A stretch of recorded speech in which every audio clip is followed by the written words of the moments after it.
Paramount Chief of the Laura Traditional Area, Na Kabo III, is urging chiefs to rather lead their subjects on the path of socio-economic development, not war. The chief was speaking during the enskinment of the Na Dakwat II. The chief of Babili Traditional Area has been without a chief for 23 years. Joy News' Upper West Regional Correspondent Rafiq Salam has the rest of the story. The colorful ceremony, which was replete with the rich culture and tradition of the Babili area, was attended by sons and daughters of the Babili Traditional Area, including paramount chiefs, divisional and sub-chiefs in the Laura Traditional Area. The Laura Traditional Area is made up of 8 divisions, 8 sub-chiefs, and 200 chiefs.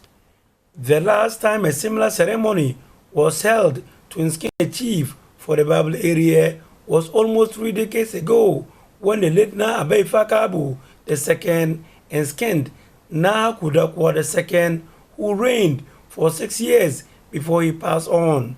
Ever since the demise of Na Kudakwa II, there has been a protracted dispute which is not about who will succeed him, but which paramount chief has the right to perform the rites for his coronation. Regent of Babili, Vatus Kadwei, before the enskinment, explained that since the days of yore, it has always been the preserve of the Lorana to enskin chiefs at Babili, and today's ceremony was set to repeat in itself. About 3 decades ago, a similar function was performed by Na Abeifa Kabo here on the same ground.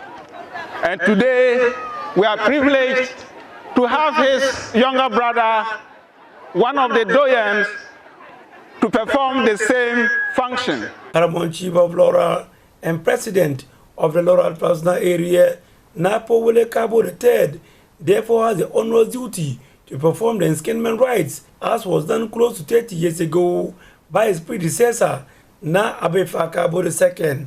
It was therefore refreshing for the people of the area when kingmakers of Babili settled on 56-year-old educationist Na Dakwa, known in private life as Francis Kadwei Sapor, for the Babili skin for him to be guided through the rituals. Napo Wele Kabo III, after the enskinment, set the rules for the newly enskinned sub-chief as he begins his new life. Suffice it to state that by your acceptance to be part of this noble institution, you have assumed a new personality, so to speak. As chiefs, you are to live exemplary lives worthy of emulation. Your conduct henceforth will be regulated. It is significant to note that some of the things you used to do as ordinary persons, like eating meat in the market, drinking in public places, etc., etc., you cannot do them again. Above all, you are expected to hold yourself out in dignity and not bring your name and the revered institution into disrepute at all times. King Sub-Chief, as he begins his new life, aware of the challenges in the area, Napo Wele Kabo III tasked the new chief to solve the challenges and work to partner government and other development partners to get the needed development for the area. I can state without any fear of contradiction that there is a chief in every hamlet, village, town, and city in the country.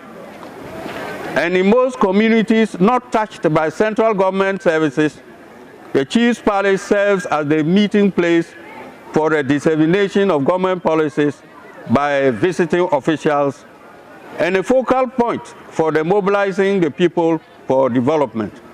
This therefore means that your palace should be accessible to all people at all times. Furthermore, the role of the chief today is not to lead his people into war of organization for territory, but to lead your people in the path of socio-economic development. I wish to remind you, therefore, that the progress of your subdivisional area its honors and reputation will materially depend on the scale and determination with which you manage its concerns and development challenges. Also enskinned alongside Nada Kwa was the Queen Mother of the area under the skin name Pogna Yirkuda Kwa the First. Reporting for J News, Rafik Salam, Babili.